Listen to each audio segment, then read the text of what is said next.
দীর্ঘদিন বন্ধ থাকা রাষ্ট্রায়ত্ত ৩টি পাটকল অবশেষে আবার চালু হতে যাচ্ছে। সরকারি ব্যবস্থাপনায় বন্ধ হয়ে যাওয়া এই কারখানাগুলো চালু করতে ২ বেসরকারি প্রতিষ্ঠানের কাছে ইজারা দিয়েছে সরকার। এর ফলে নতুন করে প্রাণ ফিরে পাচ্ছে দেশের ঐতিহ্যবাহী পাট খাত।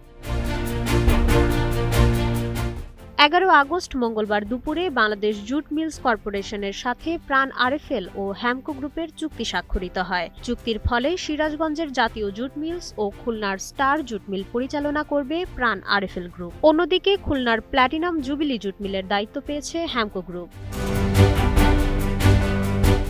বেসরকারি ব্যবস্থাপনায় মিল ৩টি চালু করতে প্রায় ৬১৯ কোটি টাকা বিনিয়োগ করা হবে। কারখানাগুলো পুরোদমে চালু হলে প্রায় ১১,৬২৯ জনের কর্মসংস্থান তৈরি হবে। পাশাপাশি এসব মিল থেকে বছরে অন্তত ১,১৭৫ কোটি টাকার বাণিজ্য হবে বলে আশা করা হচ্ছে।